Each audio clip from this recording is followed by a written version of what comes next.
Welcome to MsMojo, and today we're counting down our picks for the most surprising, compelling, and/or impressive tales behind great tracks. There's a choice we're making.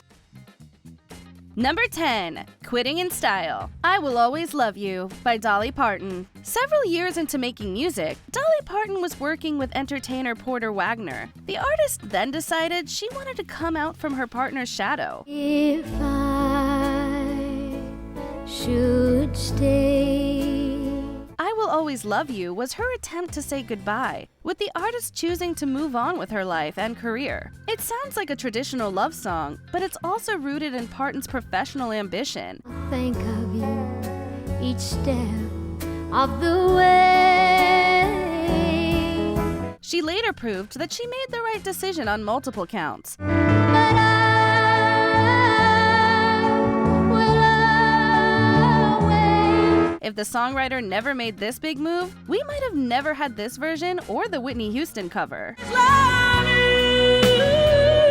Number 9. Sifting Through Guitar Solos. Peg by Steely Dan. During their first decade, Steely Dan developed a reputation as perfectionists. Asia is one of their best albums, with songs like Peg showing their eye for detail. I seen your picture.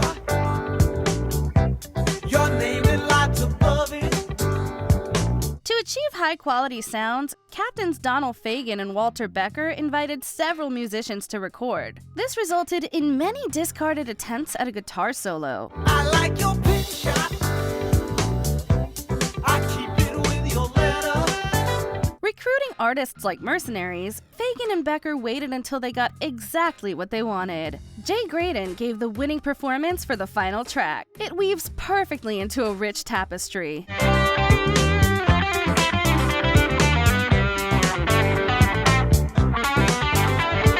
In a virtuoso effort, Graydon proves himself among a great roster of session players. You see it all. It's your favorite one.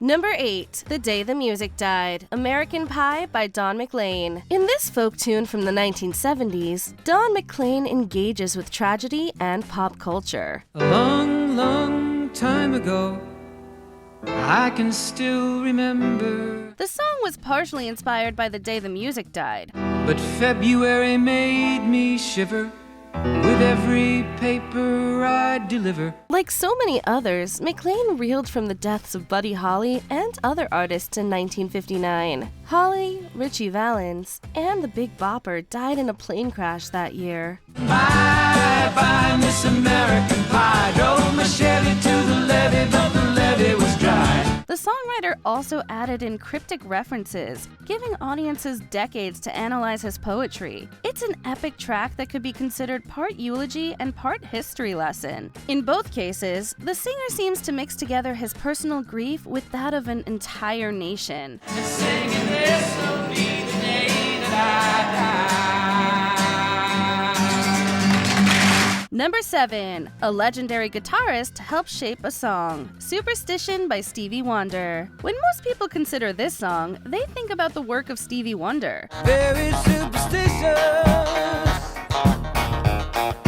Writings on the wall. Some listeners don't know that another famed musician had a hand in the production. Jeff Beck helped to shape the direction of Superstition. 7 years of bad luck. While he might not have a writing credit, the guitarist influenced the beat and overall direction. Beck thought he might have had the song for himself, but he was beaten to the punch in 1972. That you don't understand yourself.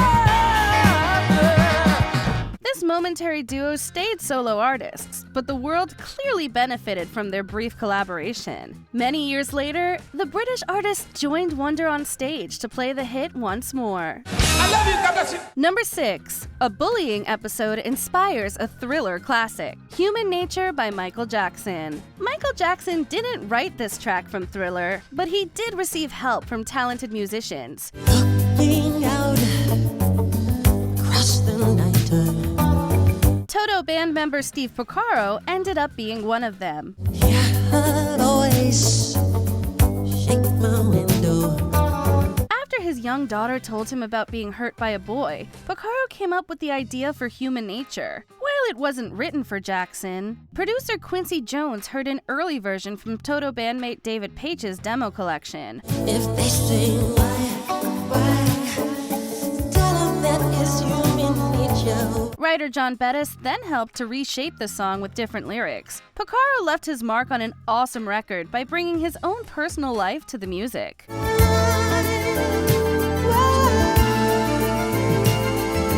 Number 5. Deodorant or a political statement? Smells Like Teen Spirit by Nirvana. While it might have become a grunge anthem, Smells Like Teen Spirit started from much humbler beginnings. Kurt Cobain found a message on his wall courtesy of singer Kathleen Hanna. Hanna and Cobain's partner Toby Vale had an inside joke about deodorant, with the former writing that Kurt smells like Teen Spirit.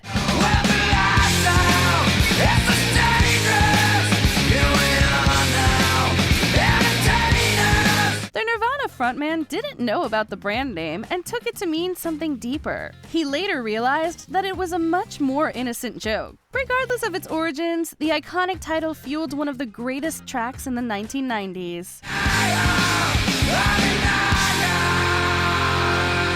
Number 4. All Night Session, We Are the World by USA for Africa. After Do They Know It's Christmas came out, artists in the US wanted to do a charity song with American musicians. There comes a time when we heed a certain call. Legends like Harry Belafonte, Lionel Richie, and Quincy Jones spearheaded the effort. They prepped the We Are the World track and brought in an all-star lineup.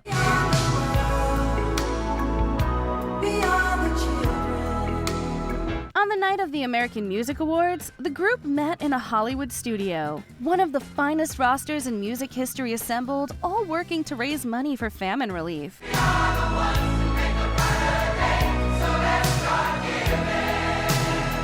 The bulk of the work took place during a marathon session. A late night became an early morning as singers like Stevie Wonder, Bob Dylan, and Ray Charles performed. Number 3. Improvising Their Way to History, Under Pressure by Queen and David Bowie. As artists at the top of their game, both Queen and David Bowie assembled for this iconic hit. Pressure, pushing down on me, pressing down on you, no man has fallen. Many people don't realize that it came out of some improvisation. Both parties happened to be at the same studio in Switzerland. It's the terror of knowing what this world is about. With Bowie joining the Hot Space Sessions, the collaboration led to Under Pressure. Some musical experiments and jamming led to this end result. Can we give ourselves one more chance? Why can't we give love that one more chance? All 5 musicians shared credit, with their free-spirited teamwork going down in history. Freddie Mercury and his bandmates used various methods to write, with the process for We Will Rock You also producing classic results. Sing it. We will rock you. Number 2. Merry Clayton backs up the Stones, Gimme Shelter by the Rolling Stones. When the British rock band needed a backup singer, they brought in the talented Merry Clayton. The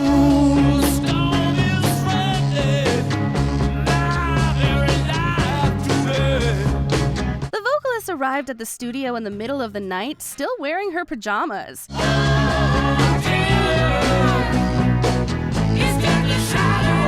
During the last-minute session, Clayton delivered a powerful and iconic part. This includes her memorable voice crack that might be the track's highlight. Without knowing the Stones, the artist arrived ready to collaborate alongside legends like Mick Jagger. The fury of the take hasn't aged a day, punctuating the harsh tone of the lyrics. Gimme Shelter would not be the same without her contributions.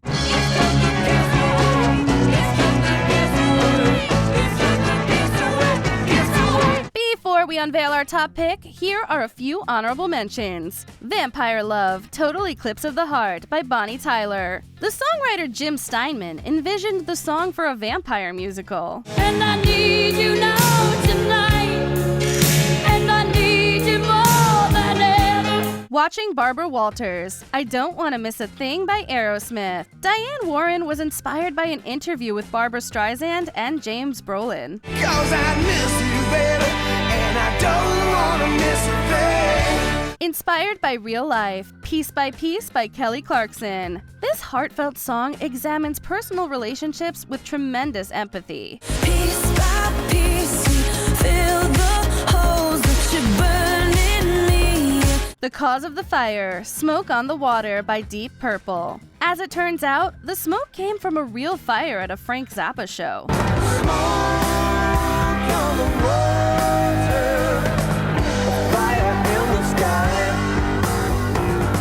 Before we continue, be sure to subscribe to our channel and ring the bell to get notified about our latest videos. You have the option to be notified for occasional videos or all of them. If you're on your phone, make sure you go into your settings and switch on notifications.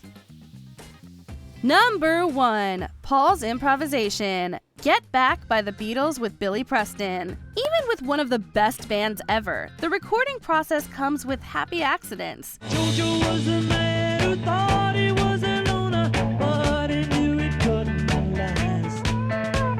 During one session, Paul McCartney started playing a bass line. It became the seed that grew into Get Back. Jojo lived his home in Tucson, Arizona, or some California grass. Around the same time, he wrote Let It Be after his mom visited him in a dream. McCartney's creativity knows no bounds, with the basic instrumental turning into a larger composition. It was just the idea the songwriter needed to boost morale and create a classic. Get back to where you once belonged. First released as a single, the track featured guest musician Billy Preston. A later version was the last song on their final studio album. Get back to where you once. Get back. Did we forget another amazing story about a classic tune? Let us know in the comments below. We unleashed the lion. Do you agree with our picks? Check out this other recent clip from MsMojo. And be sure to subscribe and ring the bell to be notified about our latest videos.